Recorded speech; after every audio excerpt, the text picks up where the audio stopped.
always do what's right, show people you care, and always do your best. Do the right, just show people you're going to do the right thing, do your best to show them you care.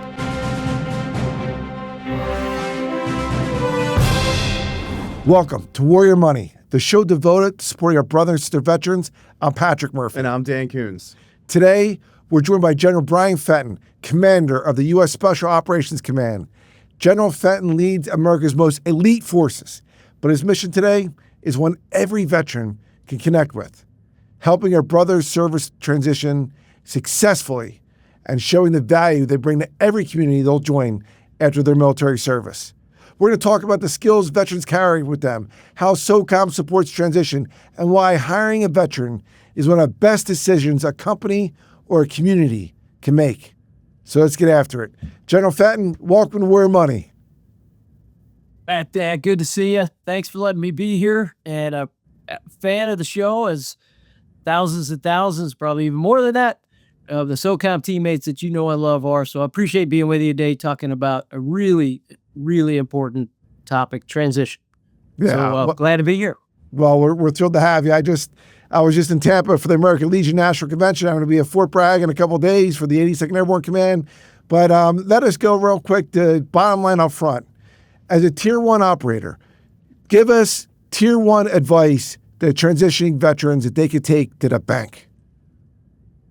I have this conversation, and thanks for it. I think I have this conversation a couple times a day. When I get out visiting troops, it's probably magnified by 10. And where I start is, I think, number one is I tell them things I'm not sure we talk about enough when they think about who they are. Absolutely, I talk about whatever MOS, rate, skills, what's their job? Maybe if you're a finance or truck driver, or maybe you're an operator, that's really important, and absolutely do the best you can. But I try to parachute up a bit, and I say, look, 4 years or 40, here's the things I think you come out with. First and foremost, leadership. And if that's not needed in this world today, no matter what, in any industry, any sector, then I'm probably missing the boat, but I don't think I am. And the reps and sets, you both remember, you know it, whether you're a squad leader, a new platoon leader, right out the bat, you're in charge of somebody. Could be 5 people, 10 people, 20 people, and you start that process of really understanding leadership's about a people business. It's taking care of people, watching over people, motivating, inspiring. And these vets, they've got that in spades. The second thing I talk to them about is you've done project management. You might not know it by that term. You might know it as complete the mission. Many of them do, as have project management degrees, but the ones that don't have done it. They've had to have an outcome decided for them over here, and then how do you get there? What gates? What resources? What tasks? What do you have to do to make it happen? And they look at me very often and don't know it by that name. I didn't know it by that name back in the day either. That's what that is. I talked to them about how many times have we asked you to move, young trooper?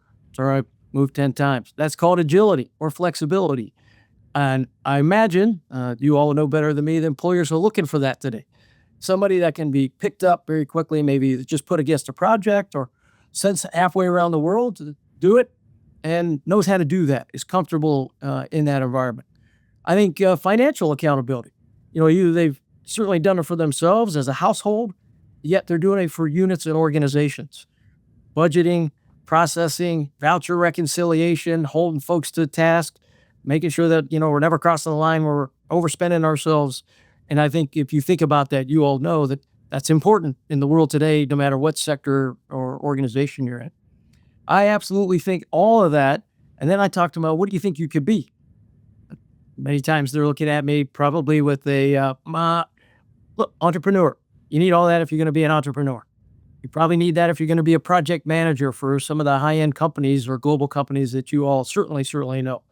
You need those type of skills if you want to be in skilled labor. Some folks decide, hey, I'm going to be a really good welder, artisan. Maybe work with electronics or be an electrician. I take them all over the map. I said, don't let anything cause you to not go after your passion, your purpose. You've got all these skills that you've accrued over your period of time. And as you all know, that's 4-year teammates or 40-year teammates. It just gets more hardened, more deeply ingrained, is that at the end of the day, we're probably the best skill transfer organization in the planet. Nobody comes in right away. You two are paratroopers, and nobody knows how to jump out of a plane before they come in more often than not into the military. We teach you how to do it, break down the task, put it all together, and off we go. So I probably forget to tell them they're really great trainers, and that as well is probably needed out there. I could go on, and probably conflict of interest here. I've been doing this 38 years, but I think our veteran teammates have an incredible amount of skills that I believe, certainly from the outside, leadership being number one, would be welcomed or probably prized in today's private sector. Yeah, you talked a lot about all the different jobs, and there's in the world that we live in, dual use DoD technology, like the world that we're living in now is a very, very loud, very, very loud noise, very, very loud signal, right? But in special operations, you talk about humans are more important than hardware. Can you chat a little bit about how that relationship transitions from military to then delivering in the industry side of things? Yeah, thanks. Absolutely. I'll parachute up a bit when I talk to our teammates, and humans more important than hardware as a long-held special operations motto. We've really put that into play, what we call our first special operations truth, because that is the first soft truth. Humans more important than hardware. And the way we get after it in terms of transition is we hold a quarterly session where we bring all of our command teams. So you would imagine all the outstations, or in corporate America, all the business units that might be across the globe at our level, O5 command. So think lieutenant colonel and command sergeant major. And we bring them up and we have discussions just like this. They're buried in operations each and every day, yet at some point, that bus is going to stop for all of us, and we're going to get out, and we're going to be in the private sector. That private sector may be local government. Hopefully, they're doing great stuff at all levels: schools, academia, in industry. They may be an entrepreneur. They may do all kind of things, and we focus on it in one day that we call the first soft truth. And transition has been, I would call it, at top of the hit parade. Folks are interested. What is out there? And the way we think about it in that term is our teammates, and you all know this, at what we call the deck plate, at the factory room floor, go to Gemba kind of speed. Our leaders know those teammates inherently. They know their troopers. They know their families. We, on the other hand, at SOCOM, we've got the resources. And we really think about how we marry that up in these first soft truth events. They've not all been on transition. We take on hard topics. Suicide prevention, really important, certainly remit for us and all veterans, and certainly society. We talked about behavioral health. We talked about quite a few things. But in transition, the job really is to marry up these resources that are aplenty in not only in the government and in SOCOM, but really across the depth and breadth. If you think Chamber of Commerce, industry, you name it. Yeah. So we bring that together in those, and then we tell them, here's what's available, and don't forget about the families. Yeah. So family transition is part of the business, because for a long time, I think you all know, we've seen it. Service members have been the coin of the realm. They are, but now we're wrapping the families around. Yeah, and as we say in Army, you bring 120,000 Gen Zers in a year, but you might recruit the soldier, but you're going to also recruit the family. That's how they're going to reenlist, if they like it or not. Hey, I will tell you at SOCOM, whether it was you or even back in the Tony Thomas years, the H2F program, the health and holistic fitness, where it's the whole picture of the human being, the well-being of your men and women, these incredible operators and their family members, getting the resources to live that purpose-driven life. How important was it for you as a leader to make sure that you're answering a call to give them the resources? Oh, I'd call it a sacred obligation. If I get, a critical part of what we had to do every single day. And, I think the way we talk about it first and foremost is Special Operations Command is a performance-driven and based organization. We've got to perform. Our military does, but in particular, as I bring it down to SOCOM, we absolutely do. And that human performance program gets 5 pillars. The first one is physicality.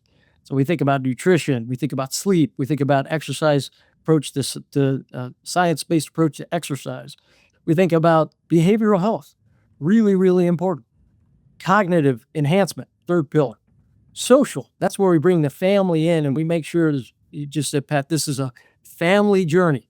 The government gets a really good deal. They get one service member for the price of one service member, but they get the whole family. The whole family serves. And we want to make sure that we wrap this around them. And the very last one is spiritual. This idea of something bigger than yourself. It's not a certain religion or a certain, it's just, is there something out there that us as humans can hold on to when everything else is shifting all around us? And I think we've put a lot of money. We're blessed that Congress apportioned the money against these programs because they matter. They make you a better leader. They make you a better operator. They make you a better teammate at whatever your job rate, skill. And frankly, they make you a better person even after, if we continue it right, they leave our service. And we really talk about soft for life. How do we make that transition where we know that there's a transference of not only the operational skills, the leadership skills, but how to take care of yourself through the lens of that human performance program so they go out there and do great things just like you two. During the community transition from service into the life that you're living post-service, because we're all going to hang it up at some point, right? I think that's what we're trying to capture there. Yeah, no doubt about it. That's right. Yeah. What have you seen as far as the traits that the great leaders that you've been around? I know the three of us were together. We were with a great American named Blake Hall, right? Who was a scout platoon leader with the Ranger Regiment, left obviously that phenomenal unit to go to Harvard Business School, started what was then called Troop Swap, pivoted to Troop ID, now called ID Me. But when you see people like Blake Hall and other great young leaders succeed in the private sector, what are some of the traits that you've seen them continue to harness? Yeah. First, if I could, I think the ones that do it successfully follow a roadmap. And that roadmap is, especially in SOCOM, it starts with a service roadmap because in SOCOM, we've got Army, Navy, Air Force, Marines, and now Space Guardians. And all the services have a transition program. Some are by rank and some are by a certain amount of weeks, but they really get to the heart of helping somebody start that preparation. What's your purpose? What do you think you want to continue to do as you depart the service? Let us get you prepared. Here's resume writing. Here's some things on LinkedIn. Here's how an elevator pitch ought to go. Here's how to get your military documents ready. I think that's a really important trait that of folks who take that time, that helps them transition. And then we're blessed over the last decade plus, that all the services have a SkillBridge program where somebody might believe that there's an opportunity they like to pursue in a certain industry that's signed up in the DoD catalog to try their hand at whatever that job, rate, skill, or specialty is that they may want to do on the outside. It's a great, my call, great test ride. Yeah. You ready? Is this what you want to do? And if Right. it matches, very often they get hired. I think we in talk about it. SOCOM, like Pat. I was going to say, we talk about it. I was just talking to the Hershey Corporation, how it's free chicken, right? It's a tryout. Hey, hire these great young Americans for 2-3 months. They're still on the Department of Defense payroll, but you give them a chance in corporate America to show that they are, a talent, a civic asset in your formations, in your corporate team. And then you don't have to hire them. But if they do a good job, it's kind of like the gentleman's agreement that, hey, we'll give them a shot if they continue the march. I agree. And, maybe my phrase is, it's hard not to fall in love with them once you get them inside your formation. That works too. Yeah. That works too. Hey, General Fenton, we're going to take a quick break. Is that okay? We're going to take a quick break. Yeah. We'll be right back with you. So more on Warrior Money with General Fenton right when we come back.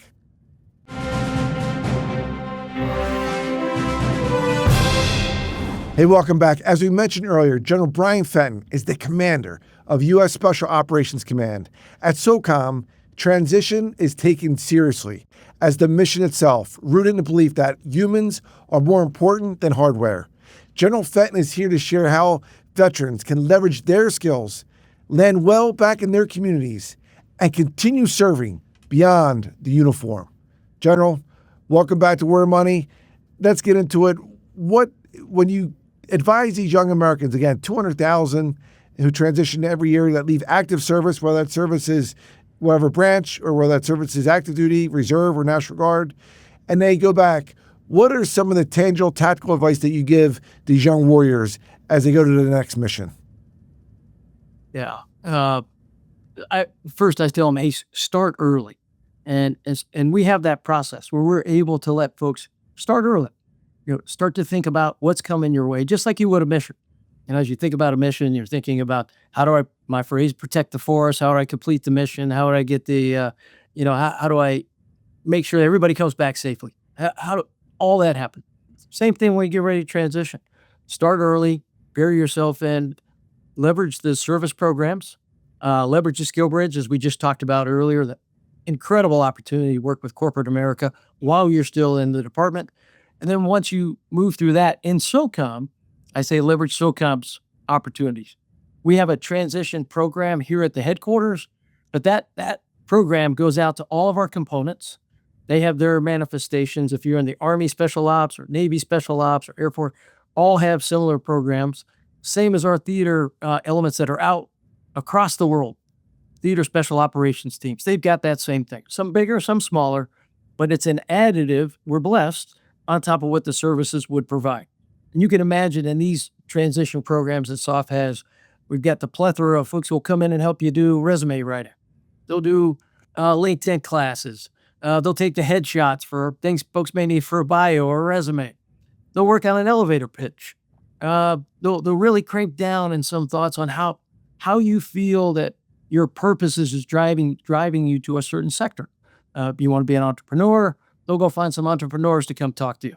If you feel like you want to be in a management job, working across some sector of industry, they'll find folks for you to talk to. On top of that, we're blessed again, we've got these benevolents that really wrap their arms around all of our military, and I'll speak mostly to SOCOM, who want to help you transition in a formalized way through a week or 2-week process. Some of them have 6 weeks. And they start that same process or deep diving into a veteran's, you had a purpose while you're inside our formation. Now, what's that purpose going to look like? You know, kind of the phrase, not what job do you want, but what do you think you want to be responsible for? Do you want to be part of local governance and really help make a difference in your local community, maybe at the state level? Maybe you want to go at the federal level. You know, somebody on that screen has some reps and sets in that. You know what that looks like. Do you want to work in academia? Do you want to drive through to a solution on something you've been thinking about while you're in our military ranks? Do you want to be a technician? You know, there's a huge need, as we know, certainly as folks are thinking more about the shipyards, shipbuilding, and manufacturing. My goodness, what a great time to go in. Are you a technologist? Did you really jump into the AI piece? Are you worried? Are you into the drones? Are you into additive manufacturing?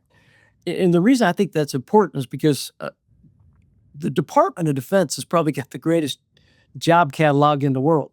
We've got every single job out there. Veteran, nuclear physicist, engineer, infantryman, special operator, cyber.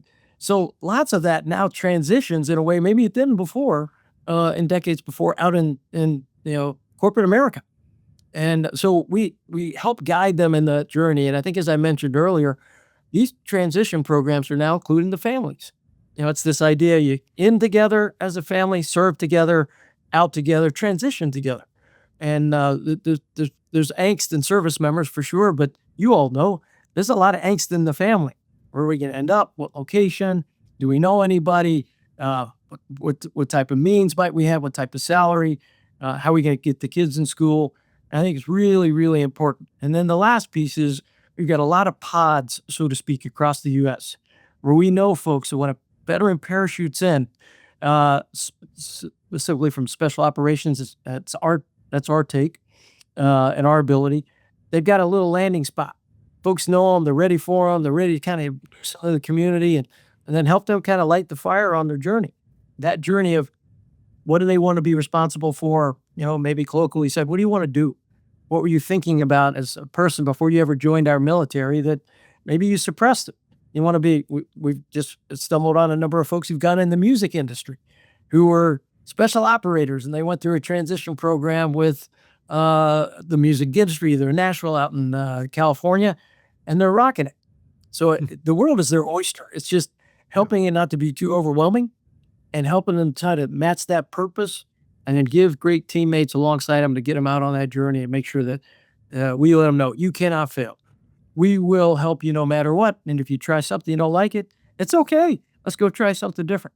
All right. So we're really blessed. That's great. You talked about a topic briefly that we talk about a lot. We also see on the front page of the Wall Street Journal, Yahoo Finance, or wherever else is the AI, drones, semiconductor, autonomous space. And we often talk about the government, U.S. government, moving a little slowly, but it's SOCOM. You guys are at the tip of the spear for a lot of these technology innovations and technology advances. Can you talk a little bit about how you think about those folks transitioning into industry and applying their skills back to defense? Like, there's a lot of conversation about that in the world. It'd be really good to hear kind of how you think about that transition. Literally the bleeding edge. Literally. It's literally the bleeding edge. I mean, SOC year. I think about SOC year specifically, but I hear you. So. You nailed it. You know, I'm probably gonna, again, my conflict of interest is showing. I think we got an incredibly technology fluent force inside of SOCOM. 100%. Whether it's the fluency built up over time or some digital native who's then just added onto it as they've come in, we mentioned before, it's 5 generations probably in anybody's workforce, and we definitely got them in the military. So I would offer as a generalization, very tech fluent. I mean, whether it be anything uncrewed, drones would be the variety of thing. It floats, flies, crawls, sails, that doesn't have a person in it, that they then want to wrap artificial intelligence around or stick it in something that stores or transmits to that thing, and then autonomy. It's 1,000 flowers blooming inside of SOCOM right now. And I think our teammates that are at the leading edge of that would be an incredible find for industry, which I spend every day trying to make sure folks stay with us as long as they can. Yeah. When they go out, all I say is, hey, please, on the outside, help your military continue to ascend in that arena. Yeah. Oh, yeah. That's one of the things we hear the most often, like from the feedback that we get, is like we left service for a reason, whether it's after 4 years, 8 years, 12 years, 20 years, whatever the time frame is. But we really want to give back to our brothers and sisters in uniform. Like, how do we go do that? That becomes a lot of the question, and oftentimes it's looking like technology these days. Like, it's like, how do I apply what I knew as an operator, and how do I bring that back to the that really becomes a question that they think through quite a bit. Yeah, we see a lot of founders who come to us who were former special operation teammates.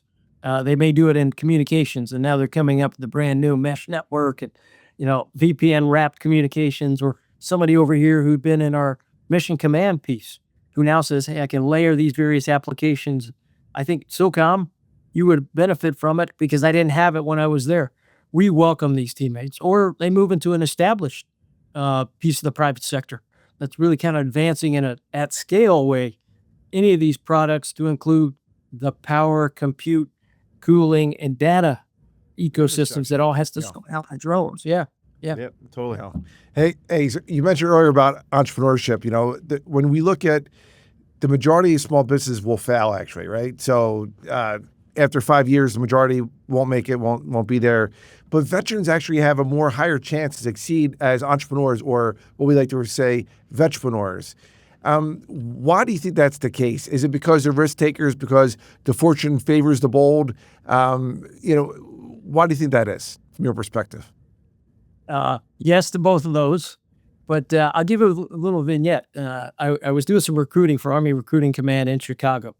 As I said, between recruiting events, I went to get something to eat, and I went into this establishment, and young man, I'm in uniform because I'm coming from a official event, walks up and says, can I help you, sir? I knew right away this was a vet. I just could tell by the response, the posture, everything. I said, no, I'm just here to get whatever the fare was. I sat down. He comes to sit next to me, tells me he owns this franchise. I said, do tell. Let me dig in and tell me who you are. Lance Corporal, Island Marine Corps, decided to get out, ends up going to business school, and then at some point in his MBA project decides that he wants to run a franchise. Puts everything he has on his credit card, like a lot of money, to get into this. Risk taker, right? Not a gambler, but a risk taker, because he knew he was going to make it work. He gets the franchise, and he just laid out almost what, I mentioned before, all those traits. Sir, I'm in here first. I leave last. I show my employees I'll do everything they're going to do and more. I know how to run a schedule because I used to run a Marine fire team. I know how to make sure people are accountable. I have vision. I know where we want to go in the future, and that's not the here and now. And I can actually make it clear for my employee. This guy he was the recruiting pitch, I think in many ways we're looking for. Because he said, I got that in my military service.